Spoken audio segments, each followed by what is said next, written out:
Jordan just, were you confident coming in? Did you need to see that first one fall, or just what was it like to snap out of the slump?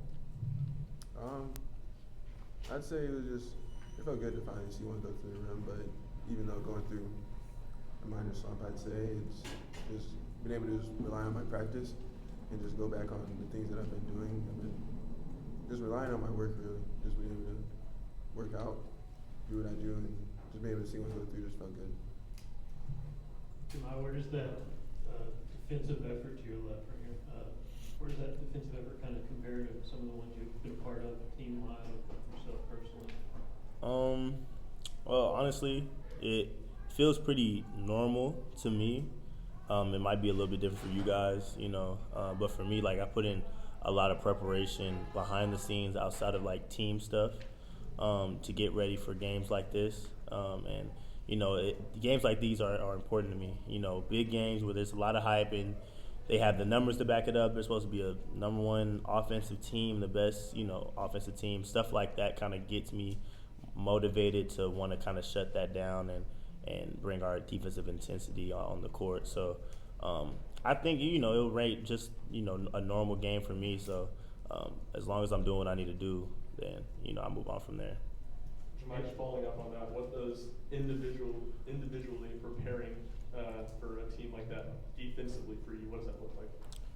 It's a lot. It's not just looking at the scouting report and, okay, this guy shoots this percentage, this guy shoots this percentage, but it's really diving in depth on who you're going to be guarding, guys who you may not guard but might switch on because, me, I'm switching 1 through 5, trying to guard everybody. But just knowing what moves they like to get to, what spots they like to get to, how they dribble the ball, what rhythm they have with their dribble, just timing of the steals and stuff like that. So it's a lot of in-depth preparation that I have going into games like that. This is the SEC, so you have great offensive players, and you see that from DK, you see that from guys like Sears and guys in conferences, and I think when you really dive deep on trying to stop a guy like that, it's a hard thing to do. So it takes a lot of preparation. You can't just go in and do it. But luckily I prepare for stuff like that. So I go into games with the utmost confidence in my defense and how I'm going to guard. Whether it's the top guy or the guy last on the bench, I'm confident in how I'm going to guard. Hi there, Jahmai. This is Devin here from WUTK. So it seemed early on you were mainly guarding Mark Sears, who heading into this game was the leading scorer in the SEC, but you had a lot of success with him at the beginning of this game. Was there anything specific that Sears was doing that you're really making sure to pay attention to when he was dribbling the ball up the court? Sears is a very left to right type guard. He likes to dribble left to right so he can size you up and get downhill.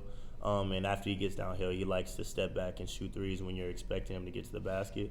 He doesn't really shoot a lot of mid-range shots. He stays away from shots like that, but he likes to get three or to the rim.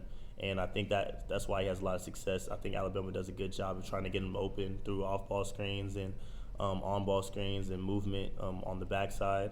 And you just got to pay attention to stuff like that. So going into the game, I kind of knew that, when he comes downhill, he's going to do probably an in and out, try and get to the rim and try to put his body into a draw foul, get up for a layup. So I think one of the main things that I wanted to do was just take that three away. He's been really successful shooting the three ball. So just trying to take the attempts away so he doesn't really even think about it. Then we have guys like Jonas at the rim. You try to force him to get to the basket, force him to try and shoot a scoop layup or, some hook shot to the rim, and Jonas is, he's right there blocking it, or I'm going to be right there trying to contain and putting my hands up, making a tough finish. So I know for them, maybe they don't expect the defensive preparation that I go into, game to game. They really don't know the stuff that I do before a game, but I guess, as the games move on, they start to see that I'll take a lot of preparation into that. It's going to be hard for a lot of offensive-heavy teams to score and get to where they want to go. John, Reese, Mike. Hey, Jahmai, back. Saw you looking at the stat sheet. What stands out to you? Honestly, it's the assists that we had. I think we moved the ball a lot. I was just looking at the field goal percentages from both sides. Just Griffin was having a nice stretch of games, so that was another guy we wanted to make sure we kind of run him off the line and trying to get his rhythm off. Estrada is a good player as well, trying to get his attempts low and make sure he wasn't as aggressive, and obviously Sears and a couple other guys that contribute to the team. So looking at that, also looking at the plus minus, just looking at how the game was flowing. And it seemed like it was flowing in our direction, majority of the game. I think we let up just a little bit in the second half. But that's just the game, the name of the game. These are good teams in this conference. So, and then also just looking at the rebounding, just looking at how much we were able to block them out, how many offensive rebounds we were able to get.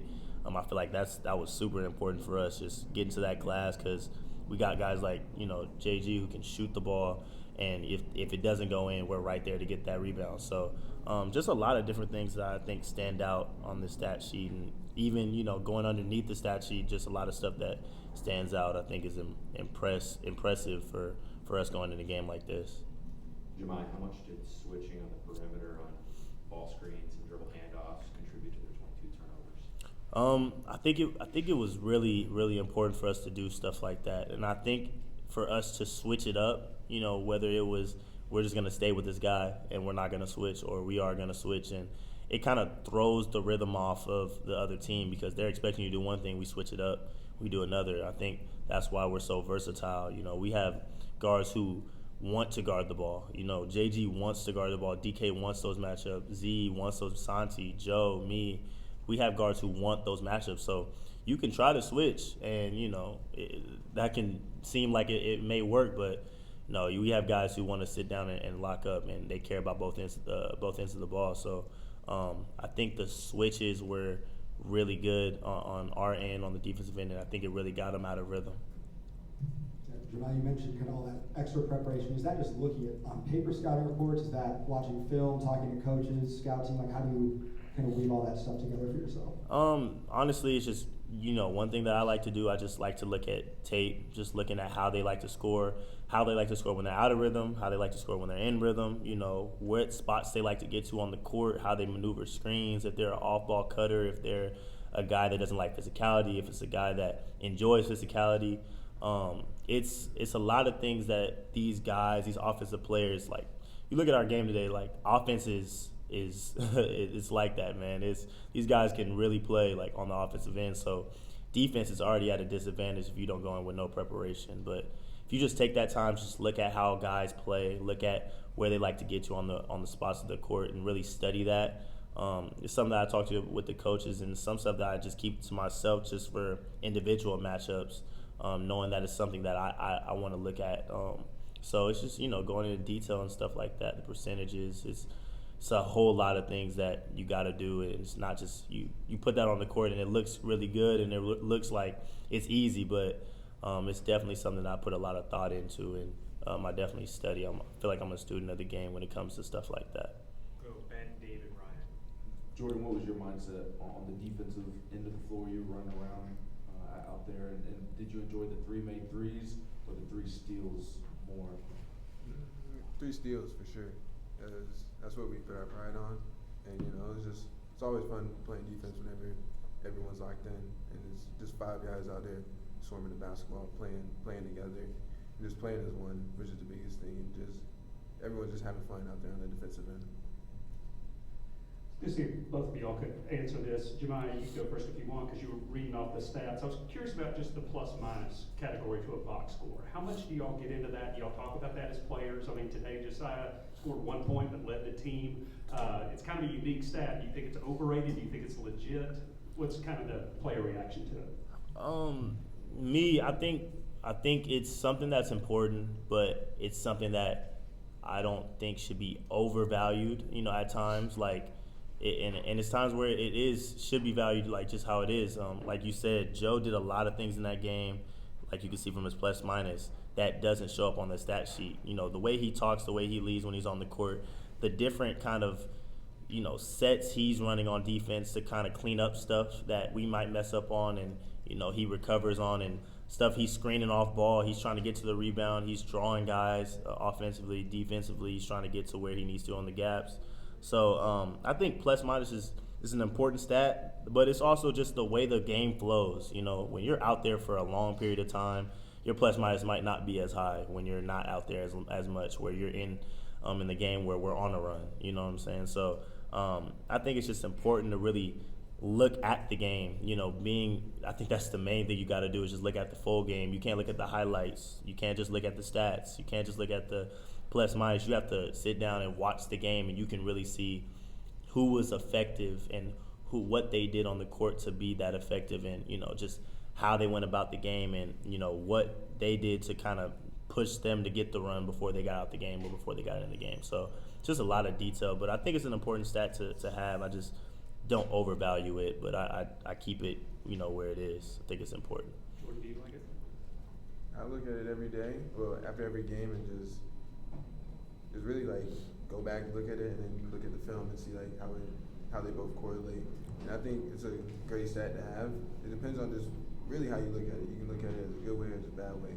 But at the end of the day, it's just like, how do you evaluate the game on yourself whenever you go back and watch the game and see how you really affected the game? Last one from Ryan. Jordan Sears played 33 minutes tonight. Felt like Jahmai and Jahmai were guarding him for, I don't know, 95% of that time he was on the court. Being the primary ball handler to create their offense, what would that be like for that amount of time with those two guys guarding him? It'd be very, very difficult, I feel like, because those two guys are great on the defensive end. They put their whole entire pride on defense, and just like every guy, every on the team, everyone wants to buckle down on defense and stop whoever's in front of them, no matter who it is. It's just very tough going against Shaq and Z in practice. You know, you can't just use one move to get them off the rocket. You got to use ball move. You got to use all 5 guys to get these guys off the rocket, to get them off one spot to get to your spot. And it's very difficult, but at the end of the day, being on the court with them guys, when I'm on defense with them, it's very fun because it's all 5 versus their 5, and our 5 versus someone around on defense. For sure. Thanks, everyone. Thanks, guys. Thanks.